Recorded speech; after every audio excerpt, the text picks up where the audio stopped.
دینی شعائر، مذہبی علامت، نیکی اور بھلائی کی قدر کرنا اور ان کی عظمت و حرمت کو گلے سے لگانا نیکی اور سعادت مندی کی علامت ہے۔ اس کے برعکس ان چیزوں کی ناقدری اور ان کی حرمتوں کو پامال کرنا نہایت شقاوت اور بدبختی کی بات ہے۔ رمضان المبارک کی عزت اور توقیر پر جہاں ڈھیروں نیکیاں ملتی ہیں، وہی اس کی بے حرمتی کرنے پر دردناک عذاب کا تذکرہ بھی کیا گیا ہے۔ حدیث شریف میں آیا ہے، جس نے اس ماہ مبارک میں کوئی نشہ آور چیز پی یا کسی مومن پر بہتان باندھا یا اس میں گناہ کیا تو اللہ رب العزت اس کے 1 سال کے اعمال برباد فرما دے گا۔ اے لوگو، تم ماہ رمضان میں کوتاہی کرنے سے ڈرو، کیونکہ یہ اللہ کا مہینہ ہے۔ اللہ تعالیٰ نے تمہارے لیے 11 مہینے کر دیے کہ ان میں تم نعمتوں سے لطف اندوز ہو اور لذت حاصل کرو، اور اپنے لیے ایک مہینہ خاص کر لیا ہے۔ اے لوگو، تم ماہ رمضان کے معاملے میں ڈرو۔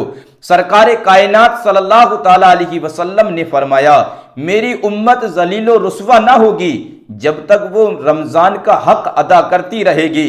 عرض کیا گیا، یا رسول اللہ صلی اللہ تعالیٰ علیہ وسلم، رمضان کے حق کو ضائع کرنے میں ان کا ذلیل و رسوا ہونا کیا ہے؟ فرمایا، اس ماہ میں ان کا حرام کاموں کو کرنا۔ پھر فرمایا، جس نے اس ماہ میں زنا کیا یا شراب پی تو اگلے رمضان المبارک تک اللہ رب العزت اور جتنے فرشتے ہیں سب اس پر لعنت کرتے ہیں۔ پھر آقائے دو جہاں صلی اللہ تعالیٰ علیہ وسلم نے فرمایا، اگر یہ شخص اگلے رمضان کو پانے سے پہلے مر گیا تو اس کے پاس کوئی ایسی نیکی نہ ہوگی جو اسے جہنم کی آگ سے بچا سکے گی۔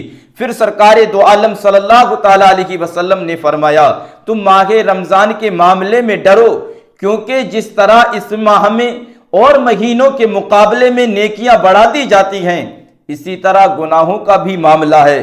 ایک بار امیر المؤمنین مولائے کائنات حضرت علی رضی اللہ تعالیٰ عنہ زیارت قبور کے لیے کوفہ کے قبرستان میں تشریف لے گئے۔ وہاں ایک تازہ قبر پر نظر پڑی۔ آپ رضی اللہ تعالیٰ عنہ کو اس کے حالات معلوم کرنے کی خواہش ہوئی۔ بارگاہ خداوندی میں عرض گزار ہوئے، یا اللہ رب العزت، اس میت کے حالات مجھ پر منکشف فرما۔ اللہ کی بارگاہ میں آپ کی التجا فوراً قبول ہوئی، اور دیکھتے ہی دیکھتے آپ کے اور اس مردہ کے درمیان کے جتنے پردے حائل تھے تمام اٹھا دیے گئے۔ اب ایک قبر کا بھیانک منظر آپ کے سامنے تھا۔ کیا دیکھتے ہیں کہ مردہ آگ کی لپیٹ میں ہے اور رو رو کر آپ رضی اللہ تعالی عنہ سے اس طرح فریاد کر رہا ہے، یا علی انا غریق فی النار و حریق فی النار، اے علی میں آگ میں ڈوب رہا ہوں اور آگ میں جل رہا ہوں۔ قبر کے دہشت ناک منظر اور مردے کی دردناک پکار نے آپ رضی اللہ تعالیٰ عنہ کو بے قرار کر دیا۔ آپ رضی اللہ تعالیٰ عنہ نے اپنے رحمت والے پروردگار کی بارگاہ میں ہاتھ اٹھا دیے اور نہایت ہی عاجزی کے ساتھ اس میت کی بخشش کے لیے درخواست پیش کی۔